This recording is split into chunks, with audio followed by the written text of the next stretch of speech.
भारतीय टीम के स्क्वाड की 3 बड़ी बातों ने सभी क्रिकेट प्रशंसकों को किया हैरान। तो भैया बहुत देर से दर पर आंखें लगी थी, बहुत देर कर दी हुजूर आते आते। तो काफी दिनों से पिछले 48 या यूं कहें 72 घंटों से सभी भारतीय क्रिकेट प्रशंसक इंतजार में बैठे थे कब भारतीय टीम की स्क्वाड आएगी, कब कोहली के बारे में पता चलेगा, जडेजा राहुल का फिटनेस पता चलेगा और कौन सा 17 सदस्यीय टीम का ऐलान होने वाला है। इसकी जिज्ञासा भारतीय क्रिकेट प्रशंसकों में थी, लेकिन वो जिज्ञासा धीरे धीरे धीरे धीरे करके शांत होती जा रही थी, क्योंकि जो हमारे बीसीसीआई के सिलेक्टर थे वो काफी वक्त ले गए। आखिरकार वो जिज्ञासा पूरी तरीके से भी शांत हो गई। आज स्क्वाड का अनाउंसमेंट हो गया और उस स्क्वाड में 3 बड़े फैसले लिए गए जो सभी क्रिकेट प्रशंसकों को हैरान कर दिए, परेशान कर दिए और वो सोचने पर मजबूर हो गए कि ऐसे फैसले आखिरकार क्यों ही लिए गए।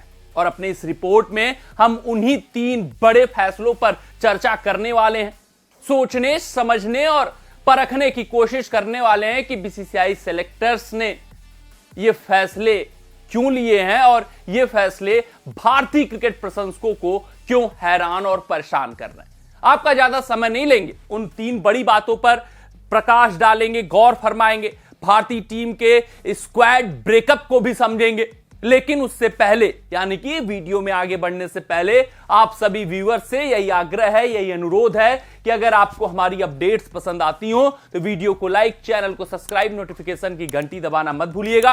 वहीं अगर आप फेसबुक पेज पर हमारा वीडियो देख रहे हो तो भैया फेसबुक पेज को फॉलो, लाइक, वीडियो को शेयर और कमेंट सेक्शन में कमेंट जरूर दाग दीजिएगा कि ये भारतीय टीम की जो स्क्वाड है आपके स्क्रीन पर धीरे धीरे करके आ रही है, ये आपको कैसी लगी। ये स्क्रीन पर आ चुका है भारतीय टीम का स्क्वाड ब्रेकअप। केएल राहुल और रविंद्र जडेजा के आगे आप स्टार देख रहे हैं, क्योंकि जो बीसीसीआई ने स्क्वाड का अनाउंसमेंट किया है उसमें लिखा गया है कि सब्जेक्ट टू मेडिकल फिटनेस। जो मेडिकल टीम इनका फिटनेस बताएगी उसके हिसाब से ये प्लेइंग 11 में खेलेंगे कि नहीं खेलेंगे, ये कप्तान रोहित शर्मा जिस दिन मैच होगा उस दिन तय करेंगे।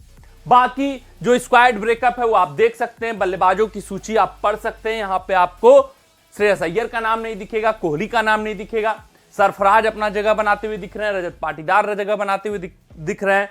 ऑलराउंडर की सूची में अश्विन, रविंद्र जडेजा, अक्षर पटेल, सुंदर। रविंद्र जडेजा के आने की वजह से सौरभ कुमार को रिलीज कर दिया गया है। गेंदबाजों की सूची में कुलदीप, मोहम्मद सिराज, मुकेश कुमार, आकाशदीप, जसप्रीत बुमराह। ये आपका स्क्वाड है और ये ब्रेकअप समझ सकते हैं कि कौन कौन से बल्लेबाज, कौन कौन से अर्पण मौला खिलाड़ी, कौन कौन से गेंदबाज। अब आ जाते हैं उन 3 बड़ी बातों पर प्रकाश डाल लेते हैं। और पहली बड़ी बात कि भैया श्रेयस अय्यर की छुट्टी हो गई है और इस का कारण जो बताया जा रहा है, अनुमान तो था श्रेयस अय्यर नहीं खेलेंगे, लेकिन कारण बताया जा रहा है कि ये चोटिल है, बैक पेन उभर गया है, ग्रोइन इंजरी उभर गई है, जिस वजह से श्रेयस अय्यर आखिरी 3 मुकाबला नहीं खेलते हुए नजर आएंगे। लेकिन अगर आप श्रेयस अय्यर की आखिरी मुकाबले में, आखिरी पारी में फील्डिंग पर नजर डालेंगे तो सबसे फुर्तीला कोई खिलाड़ी फील्ड पर था तो वो श्रेयस अय्यर थे। तो फिर लगी चोट ये कब, ये बैक पेन श्रेयस अय्यर का उभरा कब। बेन स्टोक्स को जब वो रन आउट कर रहे थे तो काफी फुर्तीले दिखे, उसके बाद भी वो फील्ड छोड़कर नहीं गए, यानी कि उस थ्रो के दौरान भी उनको कोई भी शिकायत नहीं नजर आई। फिर उसके बाद भी जब भी उनके पास गेंद गई कभी भी ऐसा महसूस नहीं हुआ किसी भी क्रिकेट प्रशंसक को कि भैया श्रेयस अय्यर चोटिल हो। और फॉर्म एक कॉज ऑफ कंसर्न था कि श्रेयस अय्यर खेलेंगे कि नहीं खेलेंगे, शायद बाहर कर दिया जाए फॉर्म की वजह से। लेकिन परेशान और हैरान करने वाली बात यह है कि बीसीसीआई ने बड़ा हथकंडा अपनाया और बता दिया कि भैया श्रेयस अय्यर चोटिल हैं, बैक स्पैज्म उनका उभर चुका है, पीठ में दर्द हो रहा है, जिस वजह से उनको नहीं चुना गया। लेकिन यह असलियत नहीं है, असलियत उनका खराब फॉर्म है और यही बड़ी वजह है। और बीसीसीआई अक्सर ऐसा करती आई है, जब भी प्लेइंग 11 में किसी खिलाड़ी को बाहर करना होता था उनको, तो वो पहले ही कह देते कि चोटिल हैं। सहवाग भी ऐसे बड़ी बातों पर प्रकाश डाल चुके कि भैया जब बाहर करना है तो खुलकर बाहर करिए, ये चोट का बहाना नहीं देना चाहिए। अगर बात करें दूसरे बड़ी बात की जिसने सबको हैरान और परेशान कर दिया कि अवेश खान बिना मैच खेले ही स्क्वाड से बाहर हो गए, उनकी जगह आकाशदीप की इस टीम में वापसी हुई है। साउथ अफ्रीका के खिलाफ जो आखिरी टेस्ट मुकाबला होने वाला था, वहां पर भी आवेश खान को ऐड किया गया, खिलाया नहीं गया।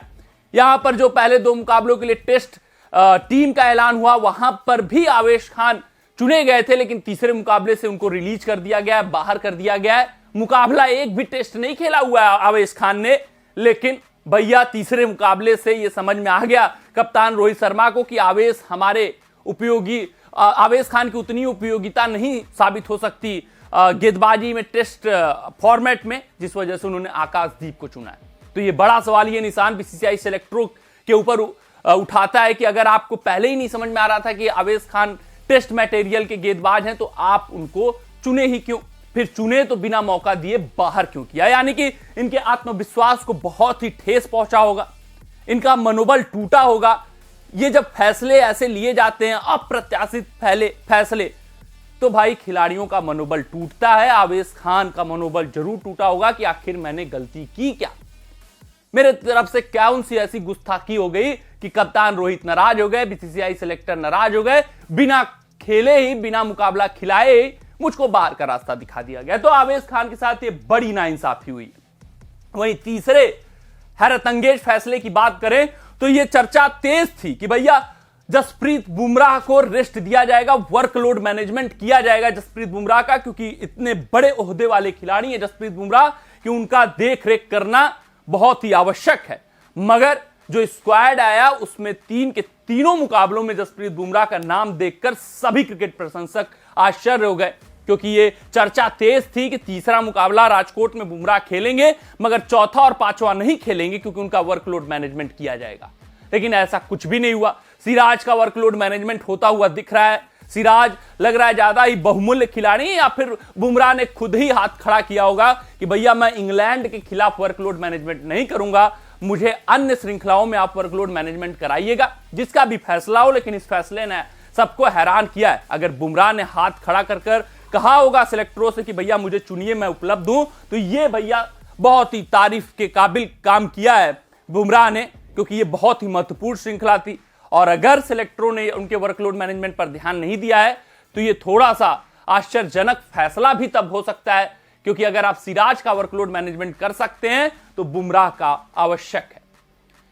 तो भैया ये जो 3 फैसले थे, बुमराह को वर्कलोड मैनेजमेंट के तहत आराम मिलना चाहिए था, वो नहीं मिला। ये किसका फैसला है, क्यों है, ये तो अंदरूनी बात है, वो बात की बात है। और जो आवेश खान के साथ नाइंसाफी हुई है, ये बड़ी बात है। उसके अलावा श्रेयस अय्यर का बाहर जाना और यह बताया जाना कि भैया चोट है पीठ की, जिस वजह से बाहर जा रहे हैं, इसने भी सबको आश्चर्य किया है। सीधे तौर पे कहना चाहिए कि Shreyas Iyer out of form थे, जिस वजह से उनको बाहर का रास्ता दिखाया गया। तो इन 3 बड़ी बातों ने सबको हैरान किया। आप भी कमेंट सेक्शन में कमेंट दाग दीजिएगा कि आपको इस स्क्वाड की कौन सी ऐसी बड़ी बात थी जो हैरान और परेशान करती हुई दिख रही है। मिलते हैं आपसे अगले रिपोर्ट में, तब तक आप अपना ध्यान दें, सुरक्षित रहें, स्वस्थ रहें, मस्त रहें। जय हिंद, जय भारत। अगर ये वीडियो आपको पसंद आया हो तो इसे लाइक और शेयर करें, और क्रिकेट से जुड़ी अन्य जानकारियों के लिए हमारे चैनल को सब्सक्राइब करना ना भूलें।